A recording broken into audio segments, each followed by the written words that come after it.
Namo Bhagavate Vasudevaya. Om Namo Bhagavate Vasudevaya. Om Namo Bhagavate Vasudevaya. Narayanam Namaskrityam Naram Cheva Narottamam Devim Saraswatim Vyasam Tato Jyaudirayed. Nashta Prayeshu Abhadreshu Nityam Bhagavata Sevaya Bhagavati Uttamashloke Bhakti Bhavati Nashtaki. Reading from Srimad Bhagavatam, 4th Canto, Chapter 26, verse number 4. But we'll discuss 1, 2, 3 also. All right, who's the reader today? Dharneshwari Mataji, are you there? Yes, Mataji. Yes, Mataji. Chachara mridayam tatra dripta ateshu karmukaha vihaya jayam adat arham mriga vyashana lalashaha. Hare Krishna, Mataji. Krishna. Who would like to read the synonyms and translation? You can raise your hand, please. Hare Krishna Mataji. Hare Krishna Mataji. Manijan Mataji. Go ahead, Manijan Mataji. Hanji. Synonyms. Chachara, executed. Mrigyam, hunting. Tatra, there. Driptaha, being proud. Ataha, having taken. Issue, arrows. Karmukha, bow. Vihaya, giving up. Jayam, his wife. Atat arham, although impossible. Mriga, hunting. Vyasana, evil activities. Lalasaha, being inspired by. Translation by Srila Prabhupada ki jai. It was almost impossible for King Puranjana to give up the company of his queen even for a moment. Nonetheless, on that day, being very much inspired by the desire to hunt, he took up his bow and arrow with great pride and went to the forest, not caring for his wife. Hare Krishna. Very nice. Thank you. Hare Krishna. Okay, if somebody wants to read the purport, please raise your hand. Otherwise, I'll go ahead. Madhu Mataji, go ahead, Madhu Mataji. Hare Krishna Mataji, Dandavat Pranam. One form of hunting is known as woman hunting. A conditional soul is never satisfied with one wife. Those whose senses are very much uncontrolled especially try to hunt for many women. King Puranjana's abandoning the company of his religiously married wife is representative of the conditioned soul's attempt to hunt for many women for sense gratification. Wherever a king goes, he is supposed to be accompanied by his queen. But when the king or conditioned soul becomes greatly overpowered by the desire for sense gratification, he does not care for religious principle. Instead, with great pride, he accepts the bow and arrow of attachment and hatred. Our consciousness is always working in two ways, the right way and the wrong way. When one becomes too proud of his position, influenced by the mode of passion, he gives up the right path and accepts the wrong one. Kshatriya kings are sometimes advised to go to the forest to hunt ferocious animals just to learn how to kill, but such foray are never meant for sense gratification. Killing animals to eat their flesh is forbidden for human being. Thank you. Hare Krishna Mataji. Thank you, Mataji. Hare Krishna. Can you hear me? Yes, Yes, Mataji. Hare Krishna. Oh, Dhanyavad. Hare Krishna. Okay. Thank you. Omagyan Timirandasya Gyananjan Chalakaya Chakshurunmilitam Yena Tasmai Shri Gurve Namaha. Shri Chaitanya Manovishtam Sthapitam Yena Bhutale Swayam Rupa Gadabahiyam Dadati Swapadantikam. Hey Krishna Karna Sindhu Dinbandhu Jagatpate Gopesha Gopika Kanta Radha Kanta Namastate. Taptakanchen Gaurangi Radhe Vrindavaneshwari Vishvanusate Devi Pranmami Hari Prem. Jai Shri Krishna Chaitanya Prabhu Nityananda Shri Advait Gadadhar Shri Sadi Gaur Bhaktivinda. Hare Krishna Krishna Krishna Hare Hare Hare Ram Ram Ram Hare Hare. Nama Om Vishnu Padaya Krishna Pristhaya Bhutale Srimate Bhaktivedanta Swami Namne. Namaste Saraswati Deve Gaurvani Pacharine Nirvishesha Shunyavadi Paschatya Deshatarine. It was always impossible. Okay, I think I'm going to read the last purport, just the purport, and then we'll read this purport. Translation by His Divine Grace, Srila Prabhupada Ki Jai. I'm sorry, just the translation. The great sage Narad continued, "My dear king, once upon a time, King Puranjan took up his great bow and equipped with golden armor and quiver of unlimited arrows, and accompanied by 11 commanders, he sat on his chariot driven by 5 swift horses and went to the forest named Panchaprastha.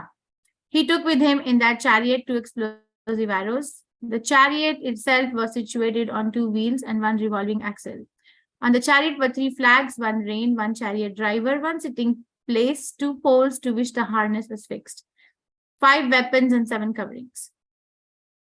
The chariot moved in 5 different styles, and 5 obstacles lay before it. All the decorations of the chariot were made of gold." All right. And this is today's. It was almost impossible for King Puranjan to give up the company of his queen even for a moment. Nonetheless, on that day, being very much inspired by the desire to hunt, he took up his bow and arrow with great pride and went to the forest, not caring for his wife. All right, let's see what is there in first 3 verses. Okay, this is the analogy. That's Narad Muni discussing the pastime of King Puranjana with King Prachina Bharishara. So in this first 3 verses, Puranjan represents the soul, chariot represents the body, bow represents absorption in doer and enjoyer. Puranjan's golden armor, the chariot's golden decoration, represents Rajagun. Quiver of unlimited arrows represent infinite material desires. 2 explosive arrow represents ego, ahanta, and possessiveness, mamta. 5 arrows represents 5 activities of Gyan Indriya. What are the 5 Gyan Indriyas? Yes, knowledge acquiring senses. What are the 5 Gyan Indriyas? Eyes, nose, 2 eyes, 2 ears, nostrils, tongue, and skin. Skin. That, Oh, yes. yeah. So eyes, 2 eyes, 2 eyes, nose, mouth, ears, and sense of touch. Very nice. So 5 activities of Gyan Indriyas. What are the 5 activities of Gyan Indriyas? What is the activity of the eyes, nose, ears, mouth, touch? What's the activity? To see, to taste, See, to smell, to hear, to smelling, taste, eating, to touch. touch, feeling. taste. Yes, very nice.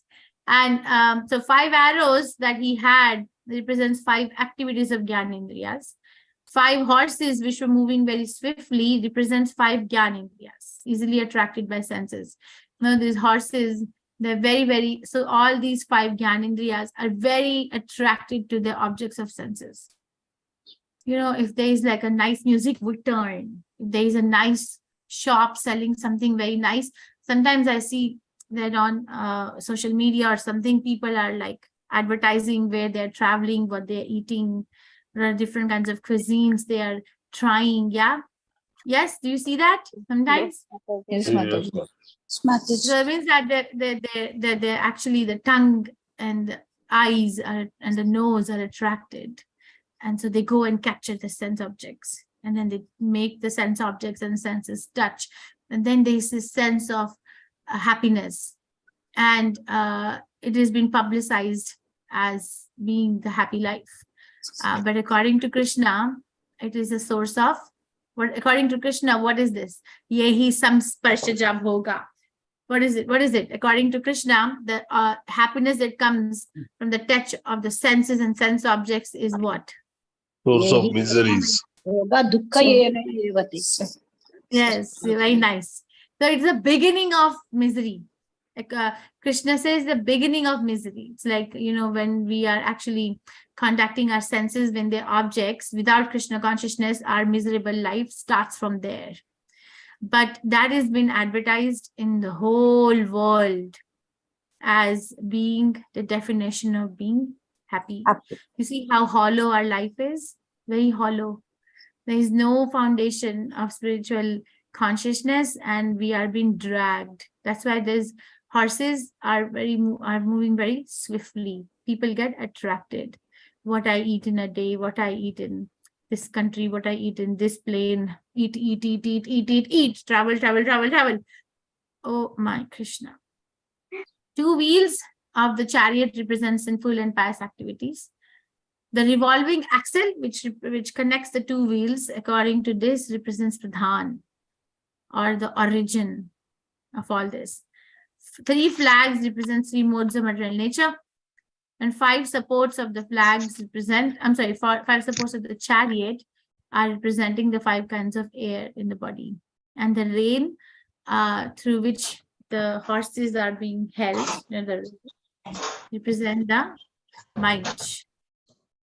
Okay, and then going further,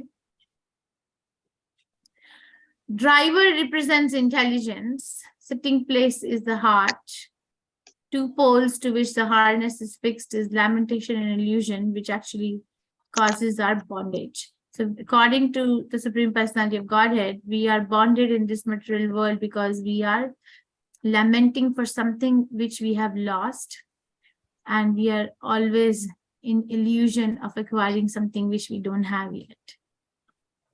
I was reading this Bhakti Vinod Thakur's essay. I told you, right, this Bhaktya Loka this morning, on Nectar of Instruction, verse 2 and 3. And Bhakti Vinod Thakur, Prabhupada, was writing that the biggest thing that keeps one bonded, the conditioned soul bonded in this material world, is a desire to be famous. It's easy to get rid of other things, like other desires, desire to wear nice clothes, desire to eat, other desires of the sense objects, easy to give up. But he was writing that the desire to earn fame, to be famous, is very difficult, and actually is the biggest enemy. And that is a result of one's illusion.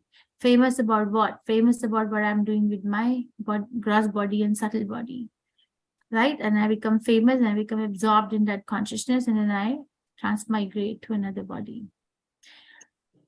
7 coverings of the chariot are 7 dhatus: skin, muscle, fat, blood, marrow, bone, and semen. I'm sorry, this is a spelling mistake from me. 5 different motions of chariots are 5 activities of karmendriyas. What are the 5 activities of what are karma indriyas, working senses? What are the 5 karma indriyas? Hand, legs, tongue, Hands, rectum, genitals. hands, legs, Tongue, rectum, and tongue, genitals. and the genitals and the rectum. Yes. Very nice. Very nice. So the activities of all those, means karmendriya means like we perform work, the physical work, with the help of these 5 karmendriyas is what the 5 different motions of chariot are representing.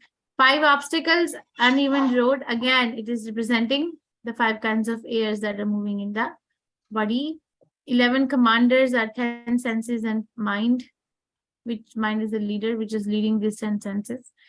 Destination, which is a forest name, Panchaprashtha, is 5 sense objects.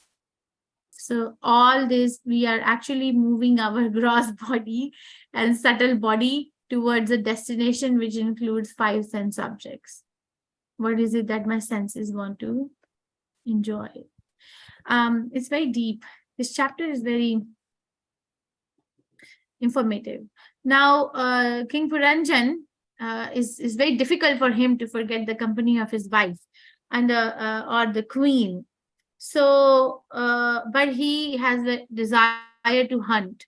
And over here, hunting represents what? In this particular verse, hunting represents Desire, Woman hunting. woman hunting. Very nice. Sense gratification. gratification. Sense gratification. Woman hunting. What kind of this is? One form of hunting is known as woman hunting. Okay, so which we can take in 2 ways according to my understanding. One is that, okay, literal meaning that my Guru Maharaj said this: a common man who is not a devotee of Krishna, whose aim is not spiritual, is not satisfied with one woman. Guru Maharaj said this one time in the class, that it is I don't know, it's the nature of a man to have many women in his pocket. So we can take it literally. If the person is not Krishna conscious, then that's what they're going to do, because they are bound up, with the three modes of material nature, and then they have to become subjected to the different kinds of what do you say, pushes and pulls of these modes of material nature. Kumar, I was very surprised when he said that. They're a common man, he said, doesn't matter what background this person is from, not a devotee of Krishna, has a tendency to have many women. So they're hunting for women, not satisfied with one's religiously married wife. So all the women in the class, be careful. If you are in a relationship where there is no Krishna consciousness, be careful about this, because the Shastras are saying it. That's one meaning. Okay. And the other meaning is that woman hunting means woman represents like the enjoyment, the form of enjoyment. So something the conditioned soul is looking forward to enjoy. Like, I'm moving from one place to another. I'm going on vacation. I'm changing my job. I'm changing my house. But why? So that I can have more and more objects of enjoyment. Okay, so there are two meanings. And Prabhupada is writing here too, conditioned soul is never satisfied with one life, which we can also understand in two ways, as I said. One is literal, that a common man, not a devotee of Krishna, not spiritual, is not satisfied with one wife. Taken. Okay. And the other meaning is that a conditioned soul wants to have more and more things to enjoy. Eyes are not satisfied by just looking at one thing, but they want variety of things. We want variety of things to be seen. Okay, so he doesn't want to leave the company of his queen, but he's very much driven by this desire to hunt. So driven by the desire to hunt means what mode of nature is pulling this person or this conditioned soul or us? Passion. Passion. Ignorance Passion. means no movement. Ignorance means Passion. laziness. Passion. Passion. Yeah. Passion, there is a movement, but the movement is not right. It's not in the right direction. There is movement. So every mode of nature has some mode of ignorance. I have heard from my spiritual master has no good quality, nothing. Mode of passion has one good quality, which is to create. But if we can create it for Krishna, then the passion gets purified and becomes transcendental goodness. But mode of goodness has good quality of having a very sattvic lifestyle. And then that person can also become transcendentally situated. Okay, so he is carrying his bow and arrow. So what does the bow and arrow represent? So we discussed that he doesn't want to leave the queen for a moment, but he's very much inspired by this desire to hunt. So desire to hunt is mode of passion, and the hunting itself is woman hunting. And then he's going in with bow and arrow. What does bow and arrow represent? Attachment and hatred. Yes, attachment and hatred. Instead, with great, he accepts the bow and arrow of attachment and hatred. Okay, so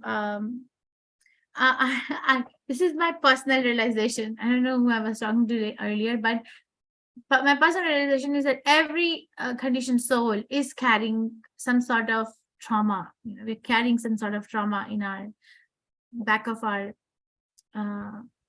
survival. Like we have some memory of this life trauma, and then there's so many layers and layers of what has happened to us in the past lives. Is there anybody in this class who never had any hurt from anybody in their life ever? Everything is nice and fine. Any one person? No, Is it ever possible? not possible. Is it ever possible?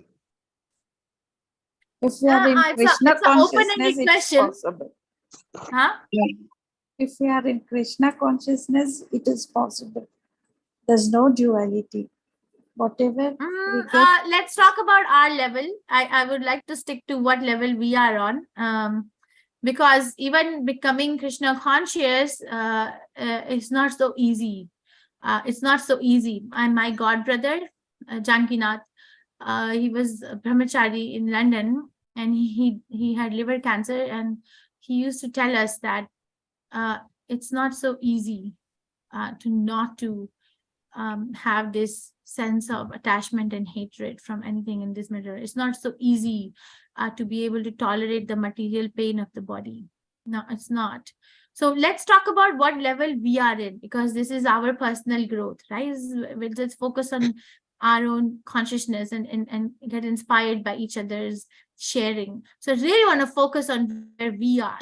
So is there anybody in this class? You can even write to me in the private chat and I wouldn't share, who has never ever been hurt by anybody in their life so far. Never, ever.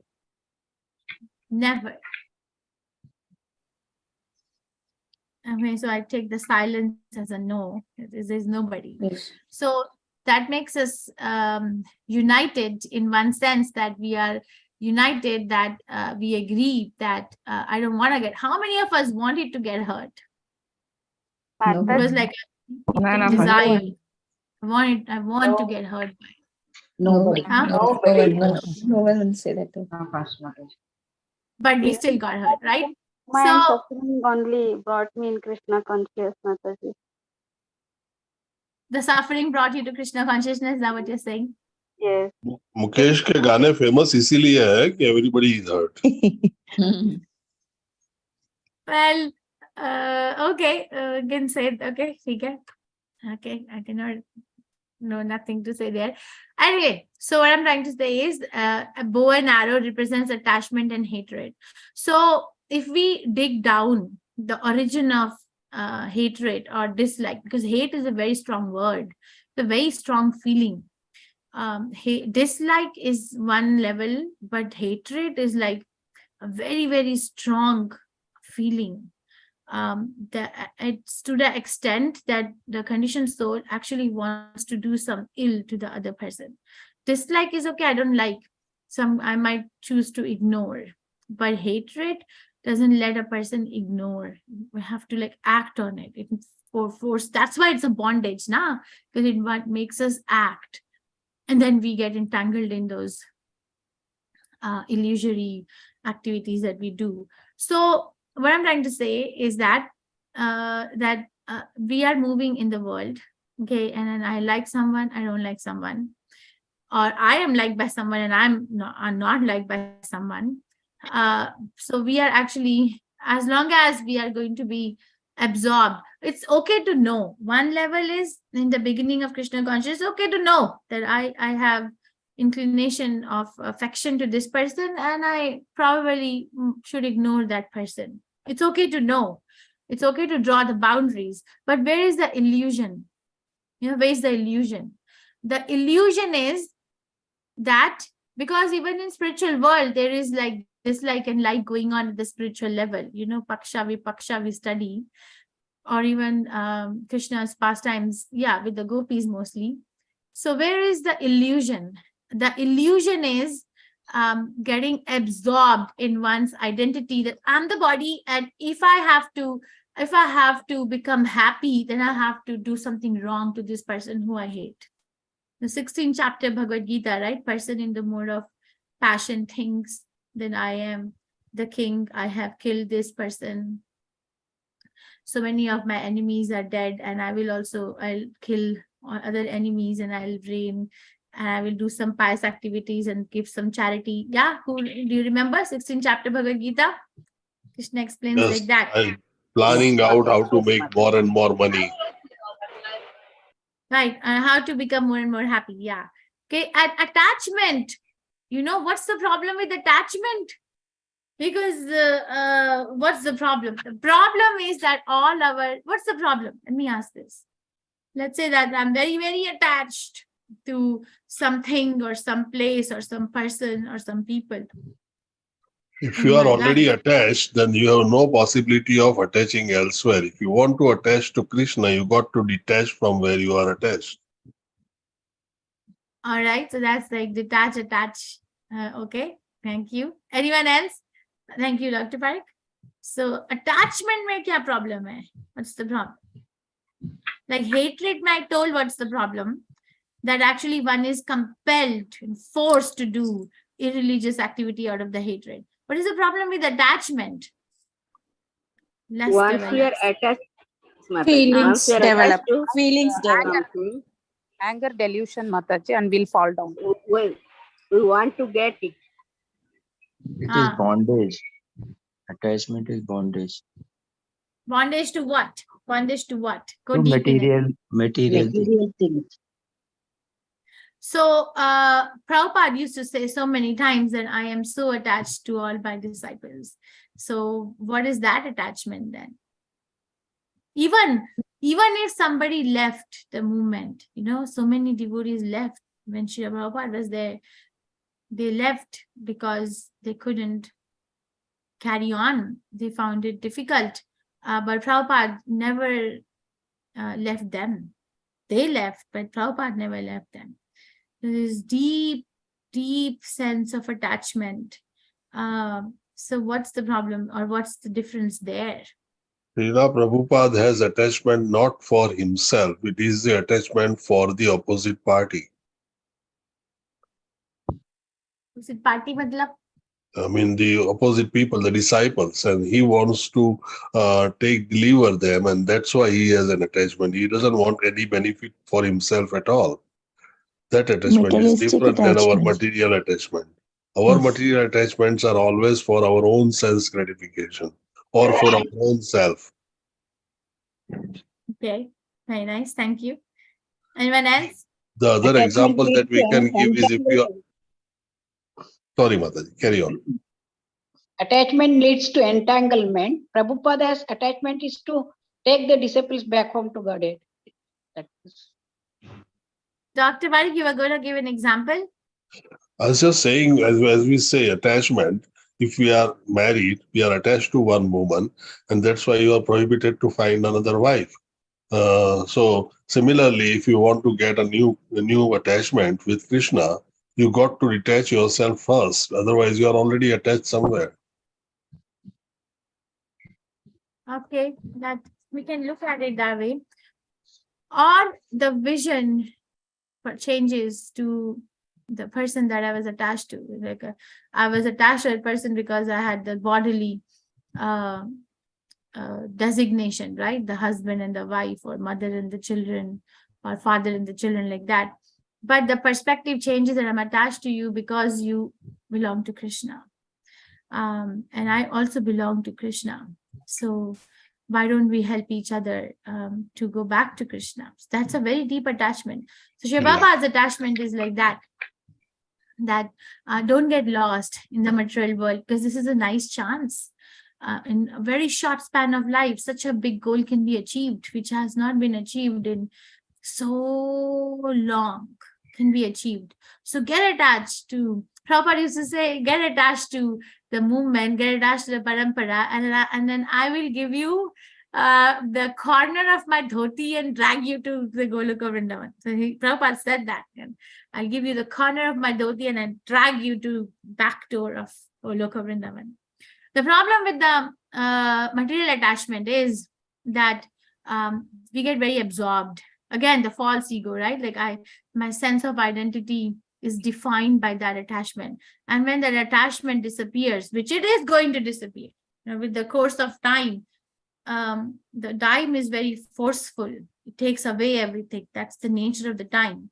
The person becomes very disarrayed. If we lose something, somebody loses a wealth, somebody loses the job, somebody loses a loved one. I'm not saying that there is no grief. I'm not saying that. But I'm saying that somebody becomes succumbed. The people go mad. They actually develop diseases because of losing that aspect. So we actually, our existence was defined by that and is gone now. Oh my God. So what am I going to do? So if somebody doesn't have a footing, a very, very strong footing on the foundation of Krishna consciousness, then that will transmigrate to another body. Definitely, even a little bit of attachment is left. Then we are going to see in the life of Puranjana, when he will die, he is so attached to his wife, he actually becomes a queen, a lady, a woman in the next life. We're going to see, because of his intense attachment. All right, so our consciousness is working in the right way and wrong way. And we are working in duality because our consciousness is not purified yet. So right way, wrong way, the duality ho gaya na? Do cheeze ho gayi, sahi or galat. So how come? Because soul is only working for Krishna. Well, let's hit the reality of the ground that we are materially conditioned. And I am mostly working in the wrong way because my situations or my decisions are not based on Guru Sadhu Shastra principle. It's based on something which is of immediate gain. Okay, so one way, as I'm growing old, I realize that when I make a decision, any decision, small decision, big decision, like for example, decision to cook, small decision, like decision to travel, little big decision, decision to make good, like big transformations in life, like moving houses, a very big decision, right? So am I doing it with reference to the principle of Guru, Sadhu and Shastra? Who is my protecting factor here? Am I doing it under the shelter of my mind and intelligence, or is there really a reference in the Shastras for me to make this move? How should I be moving in this world, navigating my way? Am I left on my own, or is there some parampara where I can rely on, where I will be protected and my decision will not be wrong? There is a very deep science, because we have material and spiritual side. There is one Mataji in ISKCON. Her name is Krishna Leela Mataji. She's very elderly. She's in her, I think, late 70s or early 80s. And she's a psychologist. She's from Argentina. She goes to India generally in December, and she does these workshops called Family Constellation. So what she does is that, which is like, because it is material way of healing with one's trauma or making difficult decisions, but because she's Krishna conscious, because she's full of wisdom of the Shastras, she is able to inculcate Krishna consciousness in it, and then give us a perspective from the eternal aspect of serving Krishna, with Krishna factor here. Okay, so one of my friends was telling me that she did the constellation with Krishna Leela Mataji last month about her relationship with the parents. Okay, so why I want to be attached to my parents, but why am I not attached? So they go deeper, they do the constellation, they figure out the things, unspoken things which have not been spoken, but they're there, they spring up. And then that follow-up is that how do you actually deal with what has come up now? What are the Shastras saying? Which direction am I going to take? Whose strength am I going to imbibe to actually enhance my own strength to move around? We need this, right? That's my biggest goal. When if Krishna allows, if Radha Govind allows, and I come to Mangalore when the temple opens, we are going to set up a very good devotee care committee and inculcate all these things. And heal one another, and actually remove all these obstacles slowly, and become very, very confident in our walk towards the journey back home. Extremely confident walk is what is needed. Okay, I think I spoke a lot. I'm very sorry. But hunting represents the woman hunting. The desire represents mode of passion. Bow and arrow are representing what are bow and arrow representing? Attachment and hatred. And then the wrongdoing and the right doing. And the pride represents that I have to, I deserve to follow this path. I'm deserving. So basically, we discussed the pride, mamata, ego. What is that? Mamata. What is the pride here? 1 second, let me just go back here. This one, two explosive arrows, mamata and ahanta. Okay. Questions, reflections, realizations, corrections. What did you learn? Did not learn?